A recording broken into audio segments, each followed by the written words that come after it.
All right, well, hi everybody. Welcome. I'm really glad you could join us for this webinar with Debra Bell. We're going to get started in just a second here. We have several AIM parents and AIM families. Also, quite a few of the AIM faculty and staff are joining us. Some of them are teaching right now and they would really like to be here, but as many of them who can come are here. And then we have several of our Facebook friends and those of you who found out from the email. So thanks for making time in your day. I know I'm really looking forward to this. You can let us know in the chat box just kind of how you heard about the webinar, and then Deborah, if you want to take it from there. Great, thanks, Kate. For those of you who don't know, Catherine is my daughter, my oldest daughter, and she was homeschooled K through 12 just like her siblings, and now she is the administrator for AIM Academy, our online academy, and she's also an SAT math prep teacher. I wanted to do this webinar primarily for our AIM teachers, faculty, and our parents. I did homeschool my kids. I'm assuming that many people are familiar, have heard about something about me somewhere along the line. I went back to school after I finished homeschooling, and I got my PhD in educational psychology. I've always been fascinated by how kids learn. I come from a long line of educators. I sort of went off the reservation when I homeschooled my kids. But everybody's been a good sport about it, and going back to school was very validating for me. I think a lot of what you homeschool parents do naturally, the research supports as being the best way for kids to learn. So I think some of the information I might share with you this afternoon is going to be things you're already doing but maybe didn't realize they were actually beneficial for your kids. So let me get started here. There's a lot of things that I could tell you from the science of learning, and I've chosen 7 really important findings that I think you will find most helpful. So let's get underway here. And these 7 insights apply to both children and teenagers, though maybe when we finish, you might have some specific questions for me about the adolescent years, because there's a lot going on cognitively then that does also affect students' learning. So, first up, I think it's important to know that your kids' brains benefit from a rigorous workout. So challenge is good, effort is good. For even though the brain is an organ, it functions like a muscle. And I think if you think about the heart as an organ that also benefits from a rigorous workout, you have a good analogy to think about. So our brains are hardwired to learn. It's what causes development and cognitive growth, learning, processing new information, and having to struggle with that new information is all a part of how we can help our kids develop and learn well. So when your kids run into something difficult or challenging in homeschooling or in any one of our classes, it necessarily doesn't mean it's a bad thing. So think about how you benefit from aerobic exercise, from a good workout.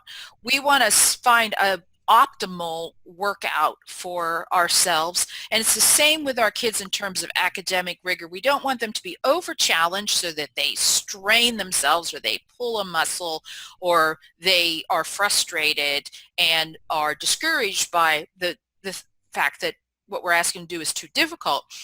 Conversely, we also don't want them to be under challenged, become quickly bored. So we're looking for optimal rigor. I think some of the best teaching strategies that we can use when working with kids is to look to the world of sports. I think sports have figured out how to motivate kids and how to develop optimal athletes in this country. So there's a lot that coaches do. There's a lot that they do in practice time, and then the fact that kids get to play a real game that they care about, and that they are rewarded immediately for their efforts, and that they know how to score and they know how to win the game. All of those are good analogies for what we should be doing as teachers. So think like a coach. Am I giving my kids an appropriate amount of exercise? Am I giving them an appropriate amount of practice? Am I giving them the opportunities to test their skills, to use these skills that they're learning in a meaningful way? And am I making sure that I'm always aware of where they're at in the developmental process, so that I'm always adjusting the level of rigor for my kids to keep them engaged and interested. It's also good to have periods of rest. All right, I want to put this out there too. Our brains at rest, or not always being engaged in something that is rigorous, is equally important. In fact, sleep is honestly critical to academic development, to cognitive development and understanding. While we're sleeping, our brain processes information that we took in during the day. And this is when the brain solidifies some of what we have experienced during the day. So sleep is really important for our children. It's actually critical for our teenagers. It's an important part of the learning process. So understanding brain development and understanding the importance of treating our brains like a muscle that we're developing, the way that a Olympiad might be developing his or her physical endurance, is very similar to kinds of challenges that we want to be giving our students. And I'll take questions at the end, and we can talk about each one of these points, and I'll give you a list at the end so you can refer back to them. So my second insight is that short-term memory is limited. So each of us has a limitation to the amount of information that we can possibly process at any given time. And this is called cognitive load. For most people, cognitive load is between 5 and 9 items. So our ability to handle information at one time that's new runs between 5 to 9 new items at a time. It's one reason why telephone numbers are 7 digits long, and with the area code they're 10 digits long, because our ability to memorize or to master information and to recall it is limited by what we call cognitive load. So there's a reason why short-term memory is called short-term, because it doesn't last there. Another term for short-term memory is working memory, because that is where learning takes place. That's where our children are processing the information. I've got this little guy here who's kind of frustrated. A lot of times in our teaching situations, in our classes or in our homeschools, we can be asking kids to deal with more new information than what they are capable of handling at any given time.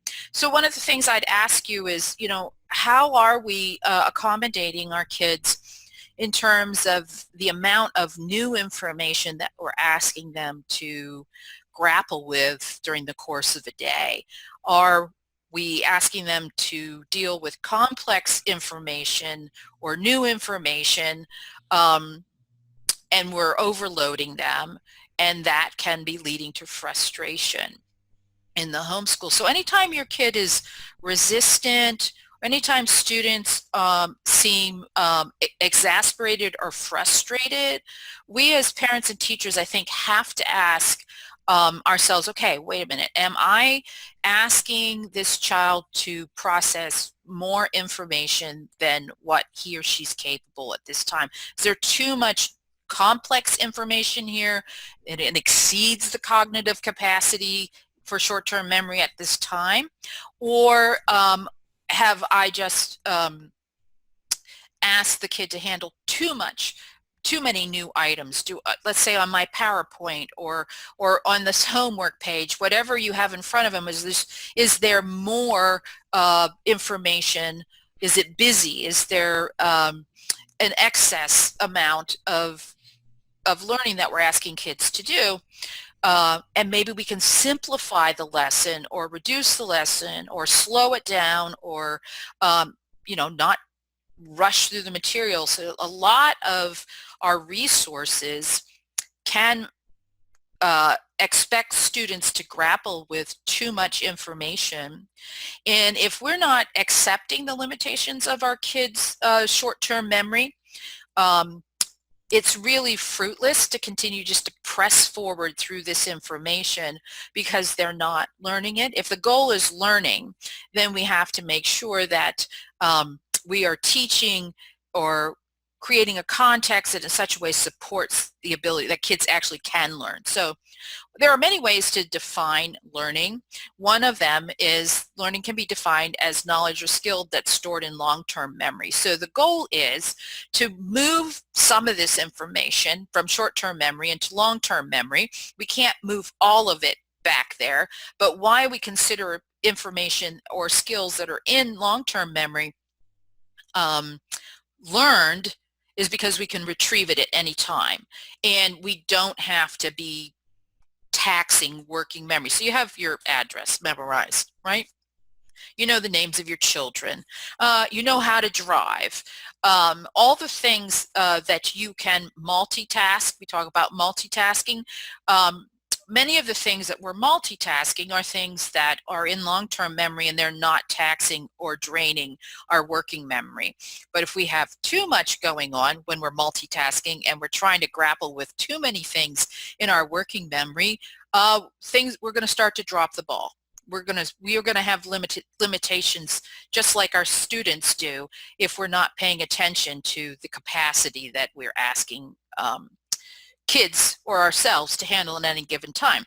So I want to prove this to you, okay? I want to show you and actually give you a bit of a handle on what your own working memory or capacity might be. So I'm going to ask you to memorize these. I think I have 9 here. 1, 2, 3, 4, 5, 6, 7, 8, 9. Yes.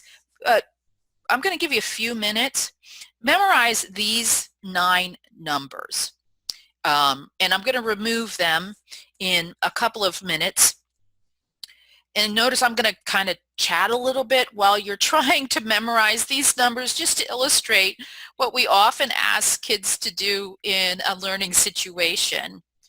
So see if you can come up with a way to memorize those 9 numbers, and then I'll remove them and I'll give you a chance to jot them down to see what kind of working memory you have, 5 to 9 items that you can grapple with at one time.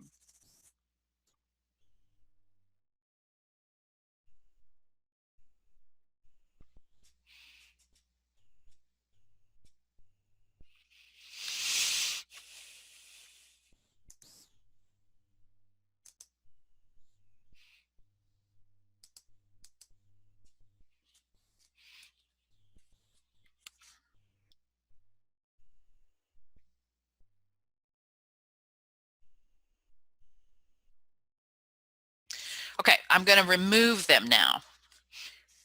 Jot them down. How many can you recall?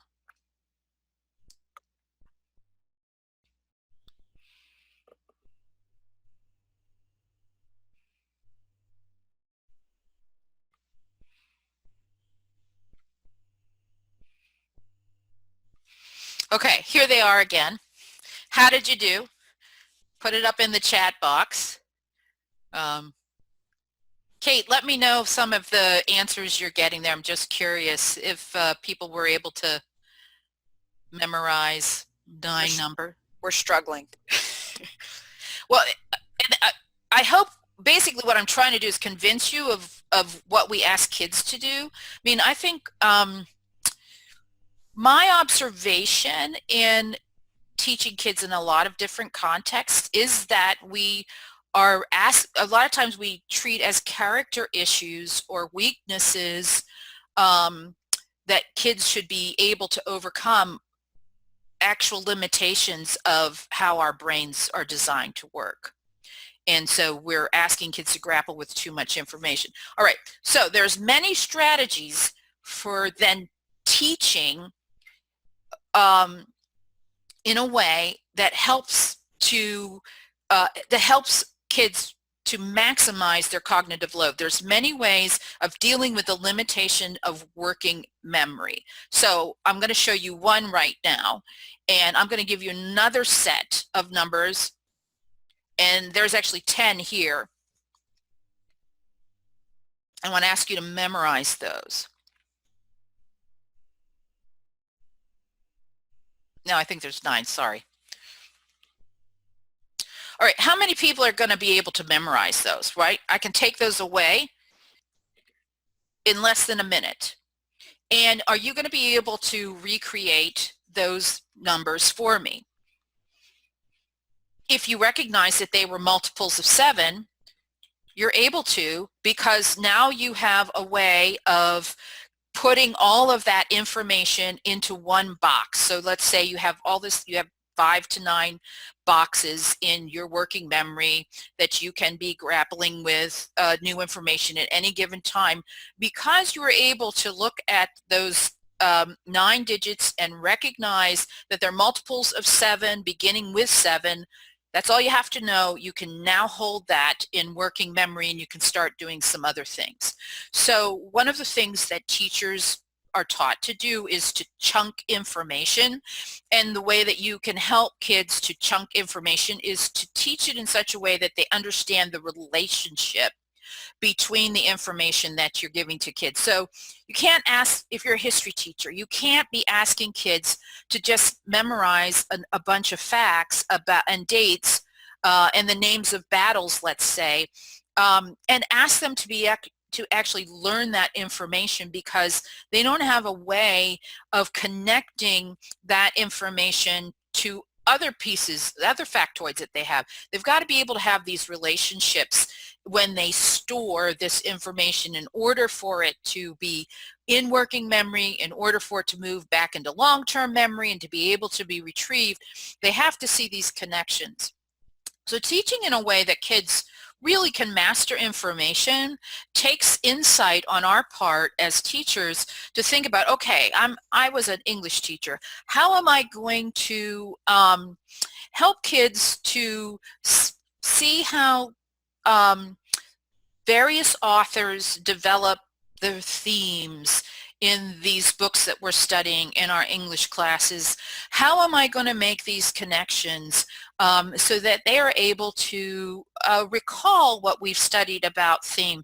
Can I make it a connection to their own personal life? Can I make an analogy for them? So when I started this webinar, I told you that a lot of good teaching tips would come from the world of sports, and then that if we look at how coaches train the best athletes, that there's a lot of strategies that coaches use that we as teachers could use. That's an analogy that helps you to start kind of clumping some of these insights that I'm going to give you today together into one category so that you create some kind of unified whole that allows you to remember what we talk about today. You're not going to be able to remember these 7 points if I don't help you make connections. And analogies, one way of doing that.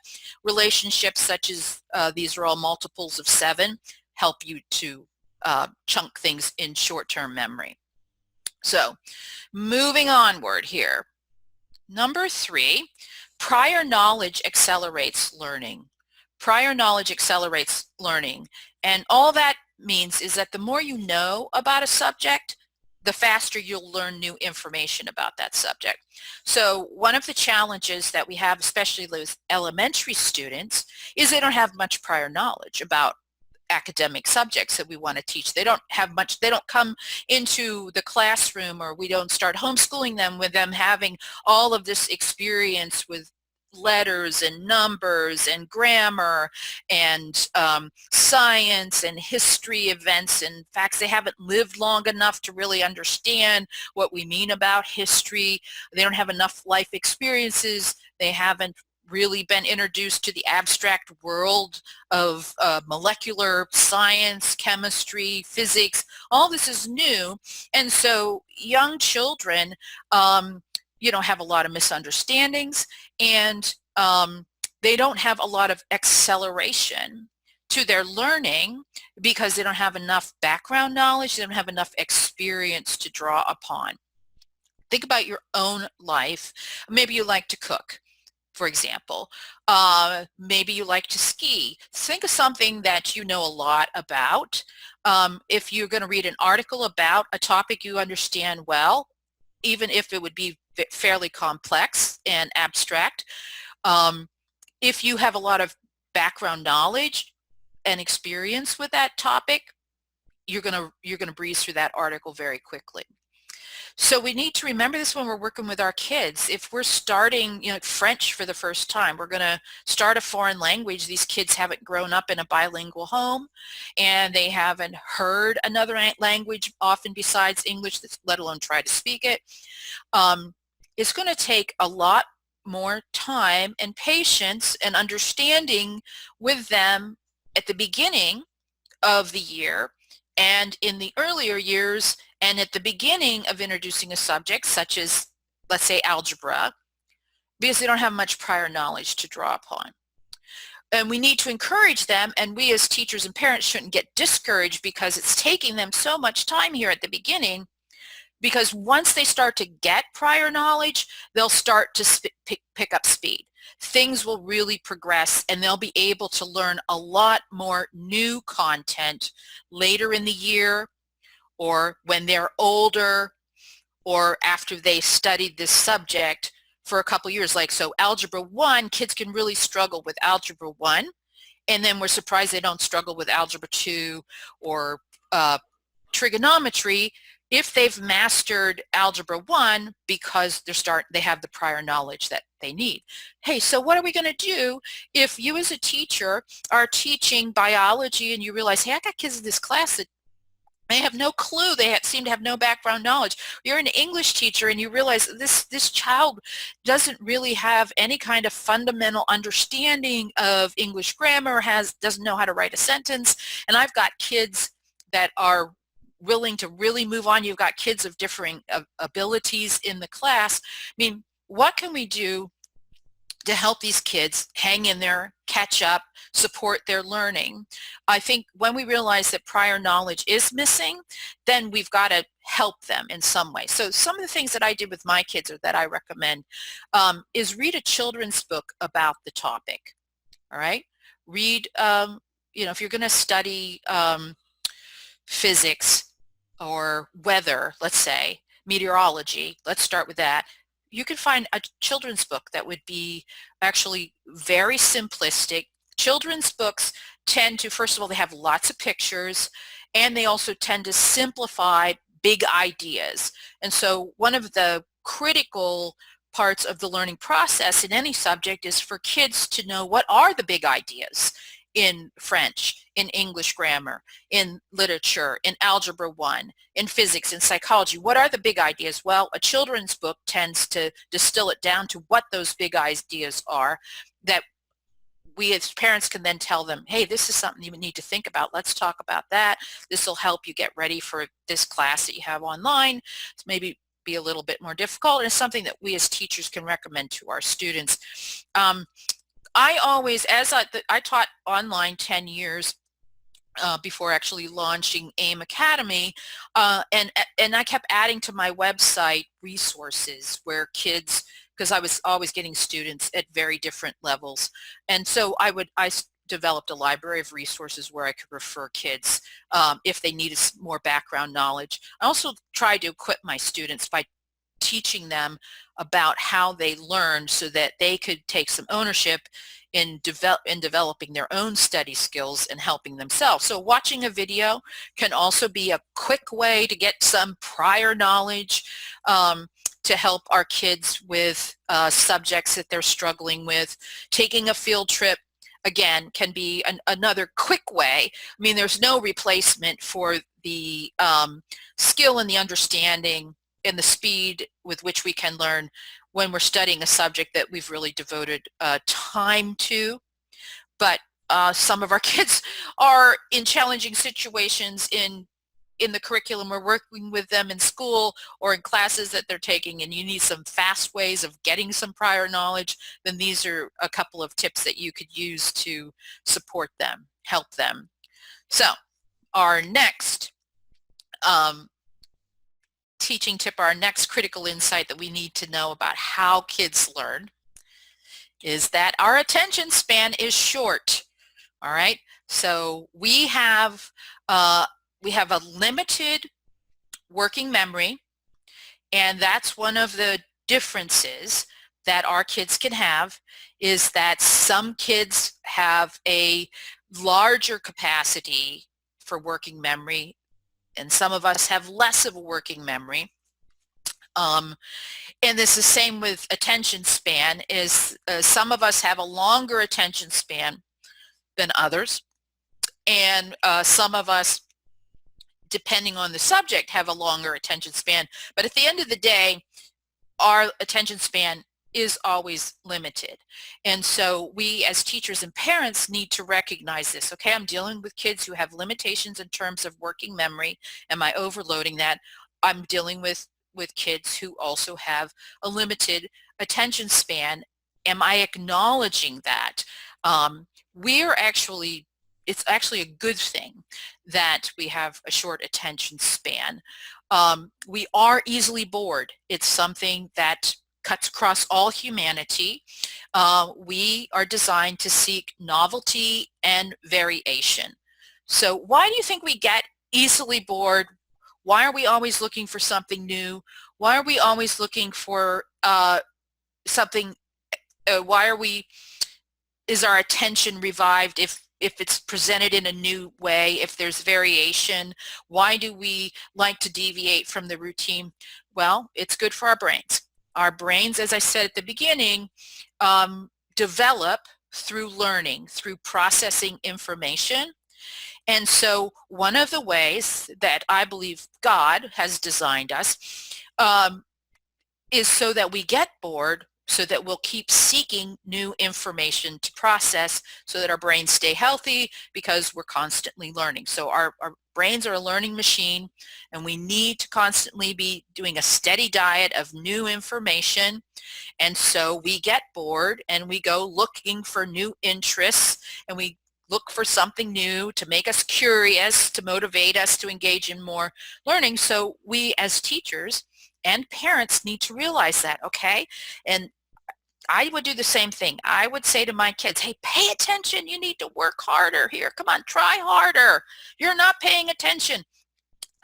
And maybe sometimes it was a character issue, but I think 9 times out of 10, their brains were just acting like they're designed to act, and that I needed to up my game a little bit, that I needed to find a way to introduce some novelty or some variation, or I need to mix up the routine, add some surprise to our homeschool schedule to re-engage them and to help keep their attention.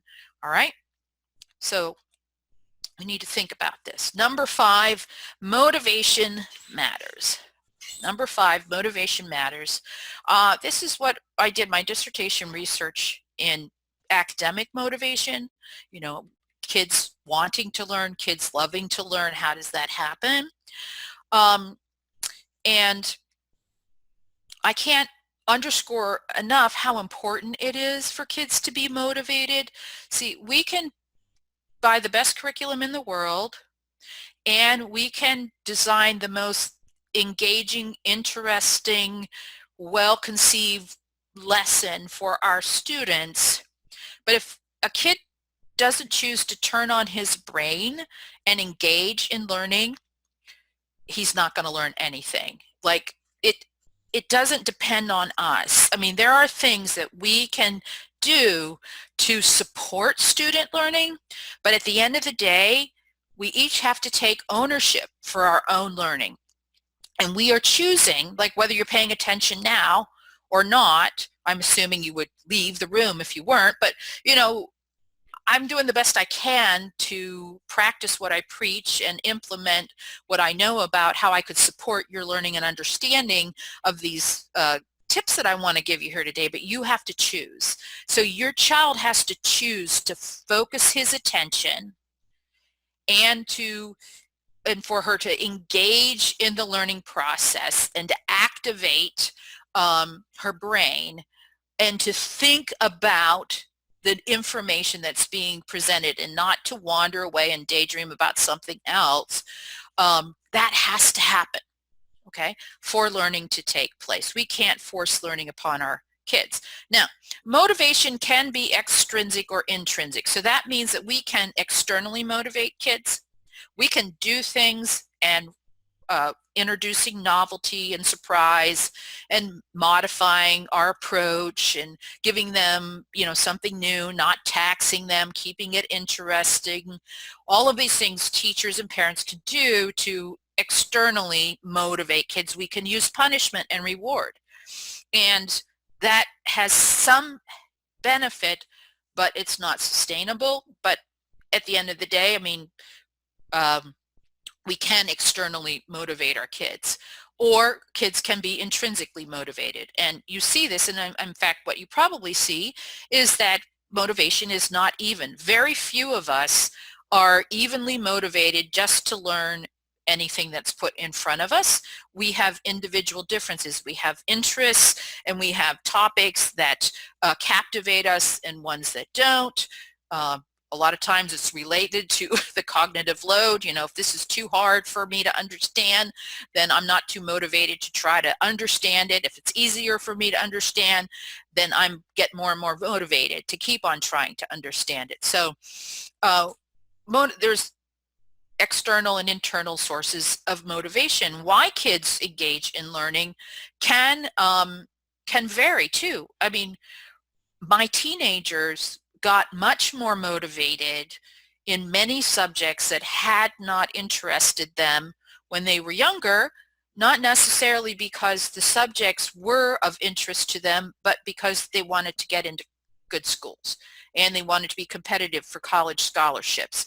And so suddenly I saw more interest and more effort because there was a tangible goal that studying this material and getting good grades led to. So what should we do as teachers and parents when you understand that motivation has to be present in each one of your students or each one of your kids? Figure out how you're going to capture their attention and then how you're going to hold their interest. You can do that very simply by asking a question, piquing their curiosity, surprising them, and then keep them interacting with you and the content. All right. So I think you're here today because you're interested in this subject. However, I'm looking at the time because I also know I'm competing with a lot of other things that are going on in your life. So I know you're going to leave the room if I don't keep it snappy and I don't keep you engaged. So have you noticed some of the things that I have been doing to try to keep your interest? First of all, there's a lot of visuals in this PowerPoint because visuals are more interesting than words in any situation. So to look at a PowerPoint that's just filled with a lot of print doesn't hold anybody's attention. I looked for images that were kind of thought-provoking, right? Like there's an inference in this image I have here about motivation matters. You have to, you probably wonder like, what's that carrot doing hanging there? Oh, it's like, try to motivate the kid with a carrot, not a stick. There was all these connections that you had to make, and that occupied you and made you look at my screen for a while. So I'm kind of, that's what I'm thinking about as I'm creating this lesson here. I'm asking you questions. I'm trying to keep you engaged. I gave you a little test where I made you see if you could memorize those numbers. I realized that I have to keep that there's a responsibility and a role that I have to play in terms of helping you learn this material. I mean, but at the end of the day, the power's in your hands. If you don't find it relevant or applicable, you're going to leave the room. And there's nothing I can really do about it as a teacher or a parent except reflect on, okay, wait, what else could I have done? So we're going to have questions at the end as another way of giving you an opportunity to be able to personalize and individualize your experience today, which is another tip that I'm not going to get to today. So if our students are not motivated, we're wasting our time. So I'm going to challenge us as teachers and parents to really stop and think about the kid who's not motivated in my class or not motivated in homeschooling, either across the board or in this subject area, and realize that, okay, that's a problem we want to try to solve. What can we do because this kid is not learning? And there's such a reward in helping kids figure out that this material, this content is worth knowing. What can I possibly do? So the ultimate goal is intrinsic motivation for whatever reason. I mean, what we're trying to develop in our kids and in our students is a love for learning's sake. And we just want to be a part of the process. Our brains are innately hardwired to learn all the time. So a love for learning is supposed to be a natural human condition. So it's not that hard to achieve this end. In fact, I think a lot of reasons why kids don't love to learn is because of the kind of learning context we've asked them to learn in historically. So I think kids, this is another summary, kids are born loving to learn. And we as homeschool parents and teachers need to shepherd that. We need to guard that. We need to protect that love for learning and keep dwelling with our children and understanding ways so that we keep that love for learning alive. So which I appreciate your attendance here today, because I think these tips will help us keep that love for learning alive. Now, intrinsic motivation, it just may not appear overnight, and it may not even appear during your homeschooling years. There's a lot going on with adolescents that can mask a love for learning. There's a lot of boredom, there's a lot of lack of motivation that can be going on with our adolescents, in particular because they are going through adolescence. You know, puberty is just this huge dramatic event that's taking place in their lives, and so your academic goals for them are not necessarily at the top of their list of things that they should attend to.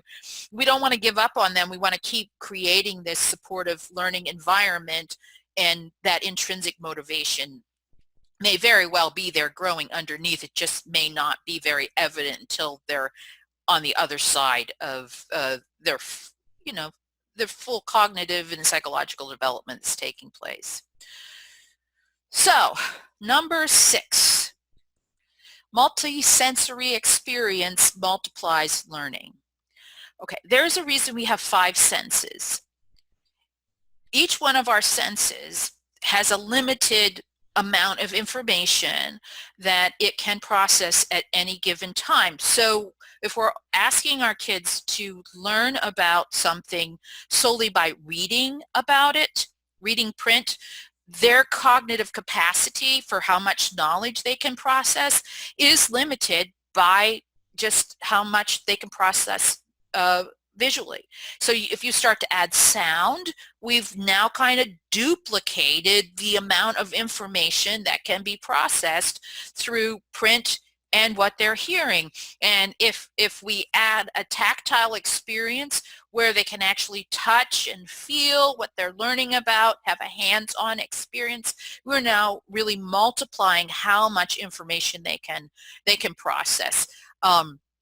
So the best kind of learning, what you know the best, what you remember most are your experiential learning. Is any experience you've had, you're going to remember better than anything you read.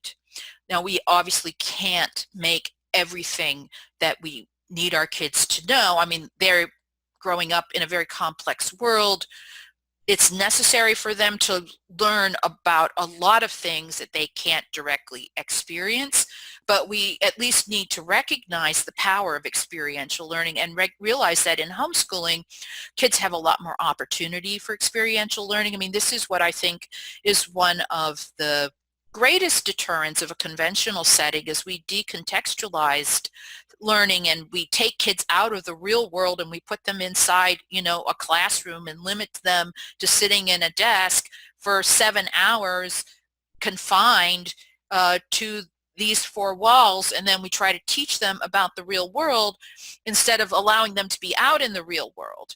With homeschooling, we can actually go out and have more real world experiences. I like to give the example of, if I read a book about Africa, I can learn some things about Africa. If I watch a video about Africa, I'm going to learn a lot more about Africa. If I go to Africa, I'm going to it's not even comparable what I now know and have learned about Africa from going there that a video or a book could just never duplicate. So how can you bring more of a multi-sensory experience into your classroom, into your program, into your homeschool projects, field trips, group work, putting on plays, doing science experiments, simulating real life wherever you can, and realizing you have to slow down the curriculum to do this. If you just make kids read things, yes, it'll look like they're getting through more stuff. But what you need to know is that they're not learning more stuff.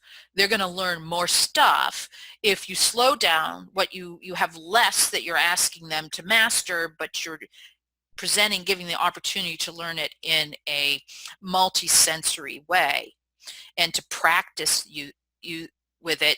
It's why sports is such a powerful metaphor for learning. It's why we can take kids and they can become the best athlete they're capable of while they're growing up because they get to actually experience sports. They don't learn about what professional baseball players do.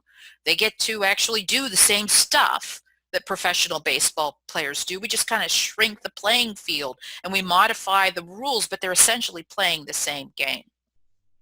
Okay, the last one, positive emotions enhance memory. Okay, I tried to be alliterative in my 7 tips to actually help you. Remember, we'll see when I list the 7 tips at the end if that does make a difference, but you can remember more when you are happy than you can remember when you are sad or anxious or stressed or fearful. So when you're having a negative, now think about this, were you ever in a learning situation where the teacher didn't like you or other kids didn't like you? Maybe you're being bullied. I mean, this is why I think so many parents are reporting coming into homeschooling because their kids being bullied in school.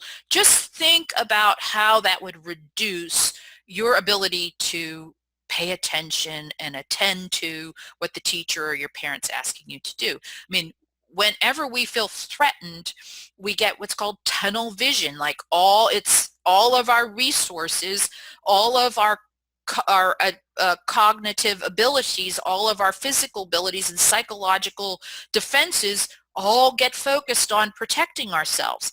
So we are not able to learn anything new when we're under threat. But when we're laughing, we're having a good time, for some reason, this just opens us up to new experiences because we're completely open. We're relaxed. We don't feel threatened. There isn't anything else competing for our attention. So it's not necessary that we have to be humorous teachers. I tried to be witty and I tried to use humor in my classroom. But that's just one strategy. The key thing that we as parents and teachers bring to a learning environment is warmth and encouragement, affection, acceptance. I mean, it's unfortunate that nowadays, teachers in a conventional setting have to be really careful about touching students, because touch is really important for affirming one another and expressing affection and support and acceptance. But we as homeschool parents, we can do this all the time. We can create this very warm, supportive, encouraging, accepting environment, and that's something we want to preserve, because kids are going to be able to learn more and remember more of what happens in a context where they're feeling happy and they're having a good time.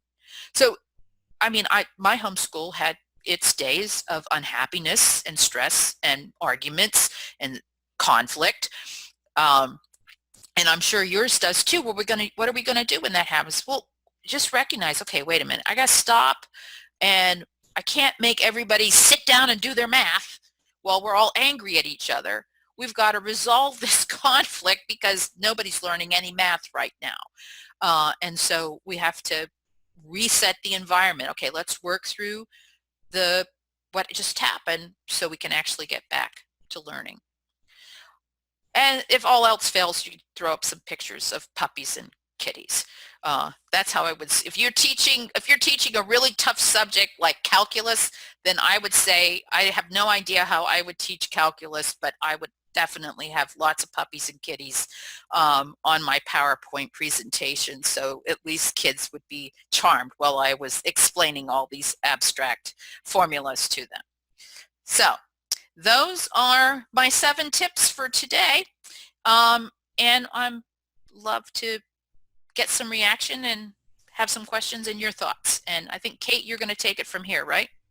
Yeah, sure. So folks can send questions into the chat box. I have a few jotted down already, but if you send them into the chat box, and then I can just ask them directly.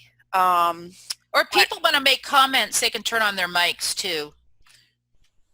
Yeah, you have the ability, I think, next to your name to unmute yourself too.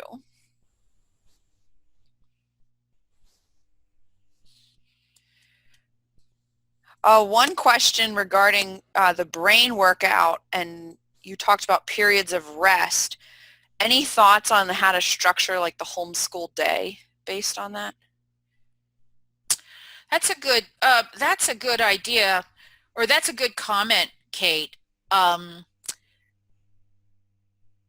I think you should probably do hard things first thing in the morning when kids are well rested.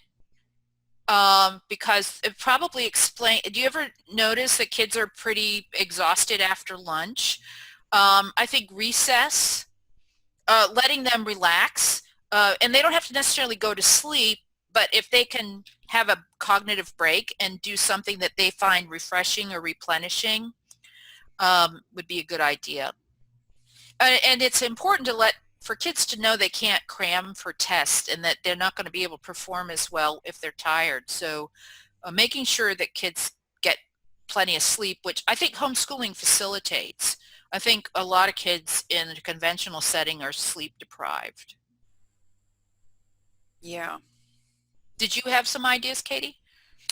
No, I think that was that's very helpful. Yeah, I definitely talk about the not cramming with my math students because you need a break from it to process the material. I just got another question I think is a good one, if that's all right. This mom is looking for specific tips on how to motivate a 6th and 8th grader who profess to not like any subject. They would rather have time to do all their creative projects rather than anything else. Yes, and their ages are interesting. So when kids are in early adolescence, that's where you're going to find the most difficulty with motivation. So here's what's happening with these kids, early adolescents. They are having the same kind of cognitive growth spurt that they had from 0 to 2 years of age. It's just really remarkable. And early adolescence is a lot more disruptive and dramatic than later adolescence might be. So that you're getting a lot of pushback from middle schooler age kids is not surprising. And so it's good that they actually have projects they're interested in. So thank God for that, because some early adolescents are interested in zero. And if they're good things, if they're good interests, encourage that. Let them just go for it as much as possible. Support that as much as possible, because you're going to get time back when they're older, than their later teens for some of these subjects.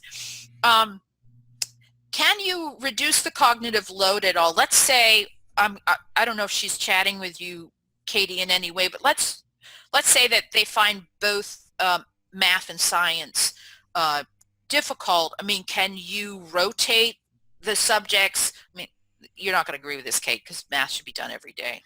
Um, is there a way to maybe do science on Tuesday and Thursday, um, and or rotate when you do math and science, so that you do one in the morning one day and the other in the morning the next day, to sort of alleviate some of the cognitive load that the kids are having to grapple with?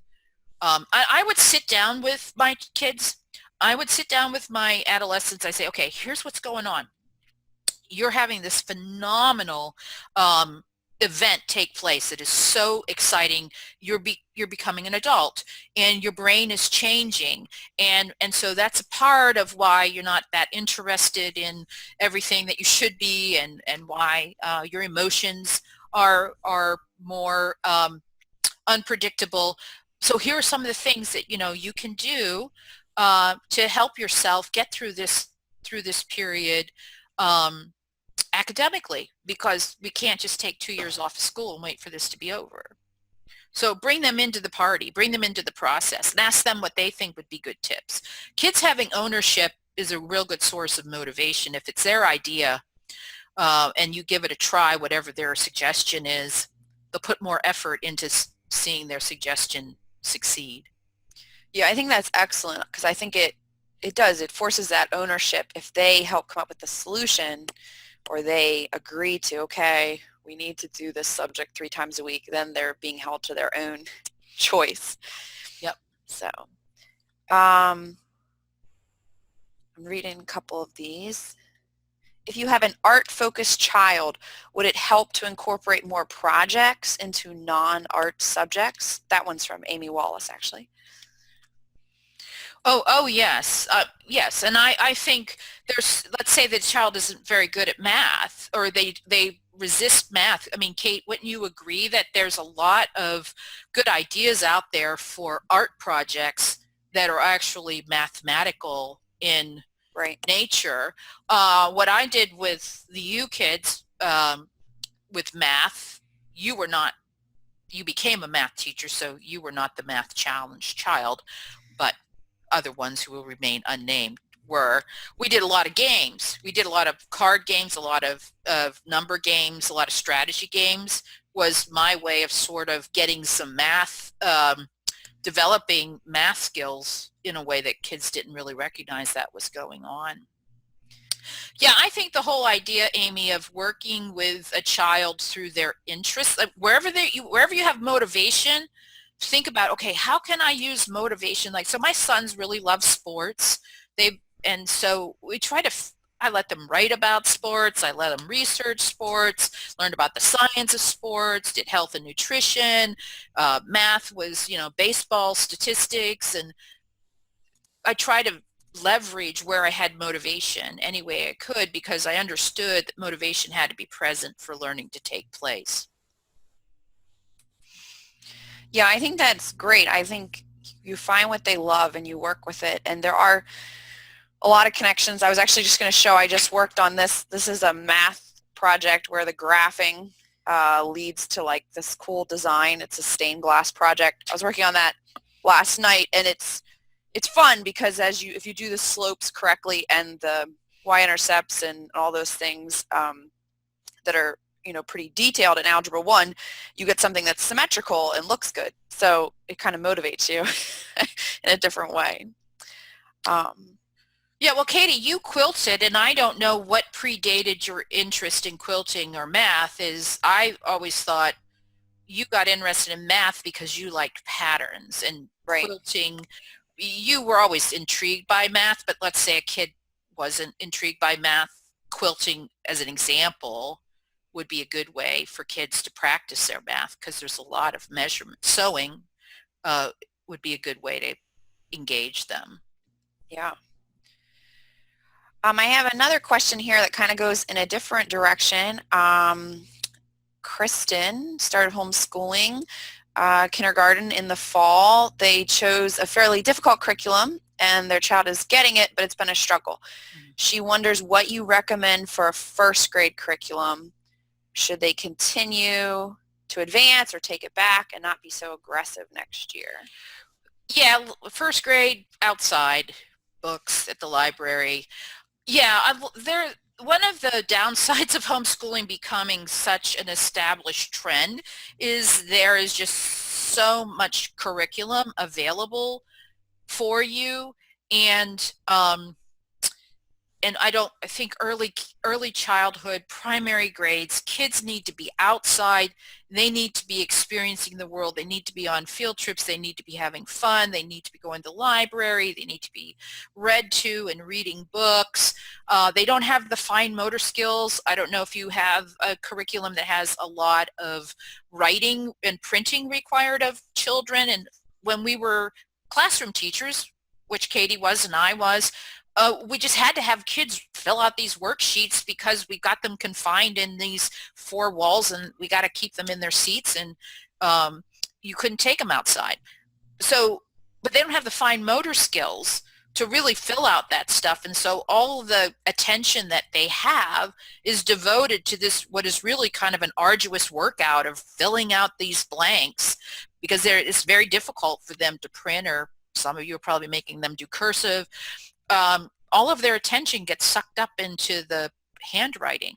So, and I let my kids dictate to me, tell me the answers till they were like 9 or 10 years of age. So if you like the curriculum, and you find it motivating for you, maybe you could actually just have her tell you the answers if that helps. You know, modifying resources, like, let the resources you're using be a tool, don't be enslaved by them, and modify what you're doing so that you are honoring how kids develop cognitively. Like, I think my main message is like, look, this is the way the brain works.